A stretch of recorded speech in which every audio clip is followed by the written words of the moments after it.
Imagine paying $27 for a single beer. Not at a fancy rooftop bar in Manhattan. Not at a five-star restaurant.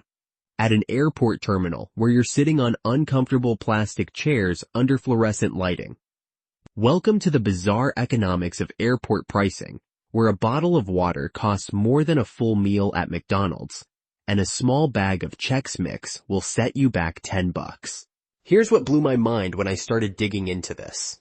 In 2024 alone, American airports pulled in over $1 billion just from these overpriced purchases. That's billion with a B. We're literally funding airport operations one overpriced sandwich at a time, and most of us have no idea why we're getting absolutely fleeced every time we fly. But here's the thing that'll really shock you. This isn't just corporate greed run wild. There's actually a calculated system behind every ridiculously priced item you see past security. And once you understand how this system works, you'll never look at airport shopping the same way again. Let me start with the most obvious factor that everyone thinks they know, but actually misunderstands completely. Airports charge sky-high rent to retailers. But it's not just about square footage like a regular mall. Airport retailers pay what's called a minimum annual guarantee plus a percentage of gross sales. So if you're running a Hudson News at JFK, you might pay a base rent of $500,000 per year, plus 15 to 20% of everything you sell on top of that. Think about that for a second. If you're selling a bottle of water for $6 and 20% goes straight to the airport, you're only keeping $4.80. Out of that, you still need to pay for the actual water, shipping costs, employee wages, and somehow make a profit. Suddenly, that $6 price tag starts making more sense, right? But the rent situation gets even crazier.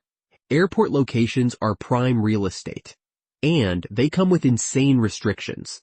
You can't just decide to close early if business is slow. You have to maintain specific hours, often from 5 a.m. until the last flight departs. You need specialized security clearances for all your employees. You have to follow strict design guidelines that the airport dictates. All of this costs serious money. Now here's where it gets really interesting. Airports have created what economists call a captive market on steroids. Once you pass through security, you literally cannot leave to buy anything elsewhere without going through the entire security process again. You're trapped, and everyone knows it. But the psychology runs deeper than just being physically trapped. Airlines have systematically trained us to arrive at airports hours before our flights. This creates what is called forced dwell time. You're stuck in this consumption zone with nothing to do but spend money. And airports have become masters at exploiting this psychological vulnerability. Ever notice how airports are designed like mazes? Those long winding corridors past security aren't accidents. They're carefully planned to maximize your exposure to retail opportunities. You can't walk from gate to gate without passing multiple food courts, newsstands, and duty-free shops.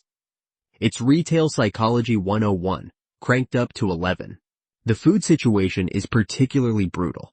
Restaurants inside airports pay the same insane rent structure as retail shops, but they also face unique operational challenges. Every single ingredient has to be shipped in through airport security. Deliveries can only happen during specific windows. Staff need special clearances just to work there. A simple burger restaurant suddenly has logistics costs that would make Amazon jealous. And here's something most people don't realize. Those chain restaurants you see in airports, they're not actually run by the main companies. They're usually operated by specialized airport concession companies that pay licensing fees to use the brand names. So your airport Starbucks is paying rent to the airport, licensing fees to Starbucks corporate, and dealing with all those extra operational costs. No wonder your latte costs as much as a mortgage payment. But wait, there's more. Airports also restrict competition in ways that would be illegal almost anywhere else. They literally limit how many coffee shops or burger joints can operate in each terminal. If there are only 2 places to grab coffee in your entire terminal, those businesses can charge whatever they want because you have no real alternatives. The duty-free situation adds another layer of complexity. These shops pay some of the highest rents in the entire airport because they're targeting international travelers with tax-free shopping. But here's the dirty secret. Most duty-free prices aren't actually better than regular retail when you factor in taxes. They're just betting that you won't do the math while rushing to catch your flight. Now let's talk about something that'll really make your head spin. Airports actually make more money per square foot from concessions than most high-end shopping malls. We're talking about revenue numbers that would make luxury retailers jealous. And this isn't by accident. Airports have transformed themselves from transportation hubs into retail destinations. The 24/7 nature of airports creates additional cost pressures you'd never think about. Security systems, climate control, and lighting all need to run around the clock. Cleaning crews work constantly because these spaces never truly close. All of these operational costs get factored into what retailers pay, which gets passed on to you. Here's where it gets really wild. Some airports now generate more revenue from retail and concessions than they do from actual airline fees. Think about that. The primary business model has shifted from moving people to selling them stuff while they wait to be moved. And the craziest part? We keep paying these prices because we literally have no choice. It's not like you can pack a cooler and bring your own drinks through security. The system has been perfectly designed to extract maximum revenue from a completely captive audience. Now, if you think the high prices are only limited to food and drinks, think again. Have you ever noticed how expensive airport parking is? It's not just the parking fees themselves, but the way airports have turned parking into a profit center.